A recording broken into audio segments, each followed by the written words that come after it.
Hello दोस्तों, मेरा नाम है डॉक्टर अंजुल और स्वागत है आप सभी का मेरे इस चैनल में। आज इस वीडियो में हम बात करने वाले हैं ये साइनस क्या होते हैं, क्या कारण है जिससे साइनोसाइटिस हो जाता है और क्या उस समय लक्षण आप फील करते हैं, और साथ में क्या प्रिवेंशन आप फॉलो कर सकते हैं जब आपको साइनोसाइटिस हो जाए, और होम्योपैथिक ट्रीटमेंट इसका हम कैसे कर सकते हैं जिससे कि ये समस्या पूरी तरह समाप्त हो जाए। तो दोस्तों, वीडियो शुरू करने से पहले मैं कहना चाहूँगी कि वीडियो बहुत ही इन्फॉर्मेटिव होने वाला है, तो अंत तक मेरे साथ बने रहें। और अगर आप मुझसे पहली बार मिल रहे हैं या फिर मेरे चैनल पर पहली बार आए हैं तो फिर आप मेरे चैनल को सब्सक्राइब करना ना भूलें। साथ में बेल आइकन को भी हिट कर दें जिससे कि आने वाले नए वीडियोज़ की इन्फॉर्मेशन आप तक पहुँचती रहे। तो आइए शुरू करते हैं ये वीडियो।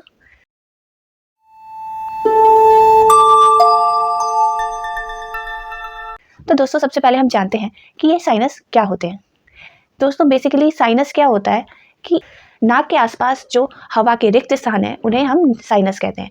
मतलब कि इसे हम एयर पॉकेट्स कह सकते हैं जो कि प्रेजेंट रहती हैं। ये 4 पेयर्स में मौजूद होते हैं। पहला है फ्रंटल, दूसरा है मैक्सिलरी जो कि इन चीक्स बोन के नीचे रहते हैं, 2 इथमॉइड और स्पिनॉइड जो कि नाक के नीचे रहते हैं।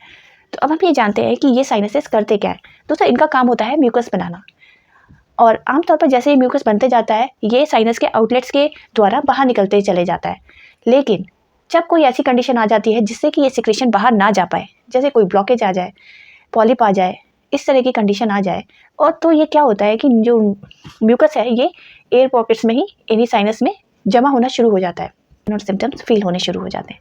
तो दोस्तों, जानते हैं कि क्या कारण है जिसकी वजह से ये साइनस जो है ब्लॉक हो जाते हैं। सबसे पहला है कॉमन कोल्ड, ये इसका बहुत ही आम सा कारण है। सेकंड है एलर्जिक राइनाइटिस। इसमें क्या होता है, म्यूकस लाइनिंग जो होती है हमारी नेजल कैविटी की वो इन्फ्लाम्ड हो जाती है और उसमें स्वेलिंग आ जाती है जिसकी वजह से जो साइनस के आउटलेट्स हैं वो ब्लॉक हो जाते हैं। थर्डली ये हो सकता है कि कोई ट्यूमर या फिर नेजल पॉलिप वहाँ पे डेवलप हो जाए जिससे कि वो ब्लॉक हो जाए। फोर्थली ये है कि अगर आपको डीएनएस यानी कि डेविएटेड नेजल सेप्टम की समस्या आ जाए तो भी साइनस के आउटलेट्स हैं ये ब्लॉक हो सकते हैं। तो दोस्तों, सबसे कॉमन इसमें पाया जाता है मैक्सिलरी साइनोसाइटिस, ये सबसे कॉमन होती है। और इस शरीर में इन्फेक्शन हो जाए किसी तरह का बैक्टीरियल, वायरल या फिर फंगल, तो भी साइनोसाइटिस की समस्या हो सकती है। हम ये जानते हैं कि ये कितने टाइप्स का होता है। 4 टाइप का हो सकता है दोस्तों। इसकी ड्यूरेशन के हिसाब से हम इसे 4 हिस्सों में बांट सकते हैं। पहला है एक्यूट, अगर जो ये महीने से कम रहे यानी कि 4 वीक से कम रहे इसकी ड्यूरेशन, तो हम इसे एक्यूट साइनोसाइटिस कहते हैं। अब आ जाता है सब एक्यूट साइनोसाइटिस। ये आपका 4 हफ्तों से लेकर 12 हफ्तों तक अगर ये समस्या बनी रहती है, सब एक्यूट साइनोसाइटिस की कैटेगरी में आ जाता है। और अगर 4 हफ्तों से भी अधिक ये बना रहता है तो फिर इसे क्रॉनिक साइनोसाइटिस कहा जाता है। और एक रिकरेंट भी होता है जो कि ईयर में कई बार इन्फेक्शन हो, कई बार ये हो और उसके बाद सही हो जाए, तो इसको बार बार अगर आपको 1 साल के अंदर ये साइनोसाइटिस की समस्या आ रही है तो इसको रिकरेंट साइनोसाइटिस भी कहा जाता है। अब हम इसके सिम्टम्स जान लेते हैं दोस्तों। सबसे पहला तो है जो फेस पे पेन और प्रेशर का फील होना। सेकेंडली, नोज जो है आपकी ब्लॉक रहे या फिर रनी नोज फील करें आप, कंजेशन फील करें, कफ और कंजेशन की समस्या है, लॉस ऑफ स्मेल फील हो, कोई मतलब कोई खुशबू आपको पहचान में ना आए, ज़्यादा दिनों तक इन्फेक्शन रह जाए तो फाउल ब्रेथ मतलब कि मुंह से बदबू आने की समस्या भी हो सकती है, और साथ में आपके कान तक भी दर्द ये जा सकता है। साइनस की वजह से इन्फेक्शन के सीवियर होते ही ये समस्याएं भी आने लगती हैं। अब हम जानते हैं कि साइनोसाइटिस की समस्या अगर ट्रीट नहीं होती है तो दोस्तों इसके हमें गंभीर परिणाम भुगतने पड़ सकते हैं, क्योंकि ये नेजल जो रेस्पिरेटरी ट्रैक्ट है इसके जो शुरुआत में ही ये साइनस है और इसमें इन्फेक्शन हो जाए तो ये इन्फेक्शन बढ़ते बढ़ते आपके लंग्स तक भी पहुंच सकता है। आपको सीओपीडी की समस्या हो सकती है या फिर निमोनिया हो सकता है। अगर जो ये इन्फेक्शन ऊपर की तरफ बढ़ा तो आपके ब्रेन में भी जा सकता है, आपको मेनिंजाइटिस और ब्रेन एब्सेस की भी समस्या हो सकती है। तो इसे हल्के में ना लें और इसका उपचार जरूर लें। तो अब जान लेते हैं कि हमें क्या प्रिवेंटिव मेजर्स फॉलो करने चाहिए जब हमें ये साइनोसाइटिस की समस्या हो जाए। सबसे पहला है तो अपने नाक से सांस लें। उसको अगर नाक जाम हो गई है, नाक भर गई है तो उसे साफ करें और आप नाक से ज़्यादा कोशिश करें कि आप सांस लें। सेकेंड थिंग है कि आप हमेशा ज़्यादा से ज़्यादा पानी पिएँ जिससे कि जो आपका जो म्यूकस है वो डाइल्यूट हो सके, पतला रह सके और आप इसे आसानी से क्लियर अप कर सकें। ज़्यादा से ज़्यादा पानी पीने का फ़ायदा ये भी है कि टॉक्सिन्स जो है वो एंड प्रोडक्ट्स हैं जो बैक्टीरिया बना रहे हैं या फिर जो इन्फेक्शन के कारण बन रहे हैं वो भी आपकी बॉडी से स्लाफ ऑफ होते रहते हैं। अब थर्ड ये है कि आप जिन लोगों को कोल्ड रन कफ हो रखा है उनसे आप दूरी बना के रखें जिससे कि आपको इन्फेक्शन ना हो और आपको कोल्ड की समस्या ना हो, जिससे कि ये ट्रिगर हो सके। फोर्थली ये है भाप लेनी चाहिए जिससे कि कंजेशन की समस्या थोड़ी कम होगी। फिर ड्राई एनवायरनमेंट को आपको अवॉइड करना है। जैसे कि अगर सर्दियों में आप अगर हीटर चला रहे हैं तो उसका ना इस्तेमाल करके आप ह्यूमिडिफायर का यूज़ करेंगे तो ज़्यादा अच्छा रहेगा। यदि आपके पास ह्यूमिडिफायर नहीं है तो फिर आप हीटर के आगे थोड़ा सा कटोरी में या फिर किसी बर्तन में पानी रख सकते हैं, जिससे कि जो हवा है वो मॉइस्ट ही रहे। जब आप सोएं तो अपने सिर को जो है ऊंचा रखें। अगर हेड लो रहेगा तो उसमें जो है जो भी सिक्रीशंस है सारे वो इकट्ठे हो जाएंगे नाक में, लॉक्ड अप फील करने लगेंगे। जानते हैं होम्योपैथिक मेडिसिन क्या क्या आप ले सकते हैं जिससे कि आप जल्दी से ठीक हो जाएं। सबसे पहली मेडिसिन है दोस्तों साइलेशिया।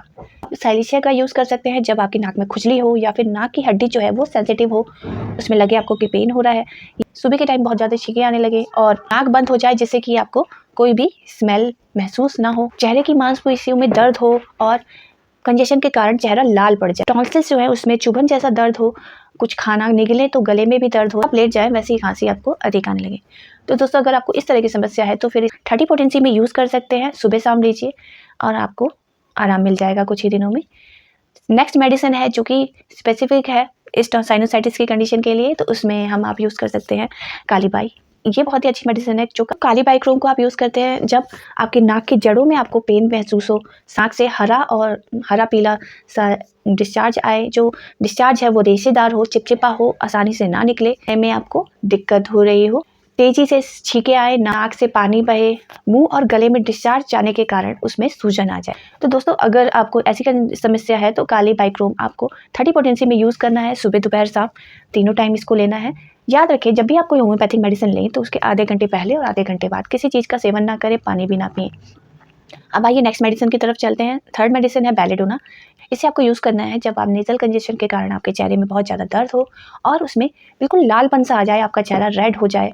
थर्डली अगर की जो मांसपेशियाँ हैं उसमें कभी कभी हलचल होने लगे अचानक से, इसी समस्या के चलते अगर जो ऊपर के होंठ में भी सूजन आ जाए, जो देखने और सूंघने की क्षमता है उसमें भी प्रभाव पड़े, बच्चों में कान में भी दर्द होने लगे साइनोसाइटिस के साथ और उससे बच्चा सो ना पाए, उनके कारण क्या हो कि अगर जैसे हम बोले तो फिर हमें अपनी ही आवाज़ अपने कानों में गूंजती हुई सी सुनाई दे, नाक से खून के साथ बलगम, दांत में तेज दर्द के साथ मुंह भी सूखे, आपका जीभ में सूजन हो, टॉन्सिल्स में आपके चुभन महसूस, सांस जब भी आप लें आपको ऐसा लगे कि नाक जो है सूखी हुई है, ज़्यादा बेचैनी हो और तेज गर्मी के साथ बुखार आए, तो फिर आप इसको यूज़ कर सकते हैं। दोस्तों इसको आपको 30 पोटेंसी में यूज़ करना है और दिन में 3 बार इस्तेमाल करेंगे तो आपको बहुत जल्दी रिलीफ आ जाएगा।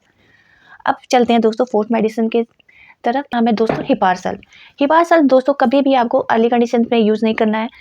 इसका जो केस होता है वो ऐसा होता है कि जैसे ही आपको ठंड लगी, आपको तुरंत से कोल्ड और कफ होने की समस्या हुई, उसके बाद से जो है आपको साइनोसाइटिस की समस्या हो गई, बलगम है वो पीला हरा सा है, इस मेडिसिन का यूज़ कर सकते हैं। दोस्तों हिपारसल आपको 30 पोटेंसी में यूज़ करनी है। आप इसे सुबह शाम इस्तेमाल करें, 2 समय 2 बूंद अपनी ज़बान पे लेके, तो आपको जल्दी रिलीफ मिल जाएगा। फिफ्थ मेडिसिन है दोस्तों हाइड्रेस्टिस। इसको तो किसी भी तरह के इन्फेक्शन को कवर करने के लिए बहुत ही अच्छी मेडिसिन जानी जाती है। पोस्टीरियर नेज से आपको ज़्यादा डिस्चार्ज हो, गाढ़ा पीला बलगम महसूस हो कि आपके गले से उतर रहा है, तो दोस्तों आप इसे मनी टिंचर के फॉर्म में यूज़ करिए। 15 to 20 ड्रॉप्स आप इसको सुबह दोपहर शाम यूज़ करिए, आधा कप पानी में मिक्स करके, तो आपको बहुत जल्दी रिलीफ मिलेगा। दोस्तों ये थी गाइडिंग मेडिसिन, मतलब कि मेन मेडिसिन जो कि हम यूज़ करते हैं साइनोसाइटिस की कंडीशन में। अगर जो आपको कुछ समझ में ना आए या फिर आपको ऐसा लगता है कि इनमें से कोई कंडीशन भी मेरी नहीं है, तो फिर आप अपने नज़दीकी होम्योपैथ से कंसल्ट कर सकते हैं या फिर आप मुझसे व्हाट्सएप के थ्रू, डिस्क्रिप्शन में इससे रिलेटेड जानकारी आपको मिल जाएगी, आप मुझे कॉन्टैक्ट कर सकते हैं। तो दोस्तों अगर आपको जानकारी अच्छी लगी है तो फिर वीडियो को लाइक ज़रूर करिए। अगर वीडियो पसंद आया है तो चैनल को भी सब्सक्राइब कर लीजिए, जिससे कि आपको ऐसे ही वीडियोज़ आगे भी मिलते रहें। शेयर करिए ज़्यादा से ज़्यादा और कोई भी क्वेरी हो तो आप मुझसे कमेंट बॉक्स में पूछ सकते हैं। Thanks for watching. Stay fit, stay healthy.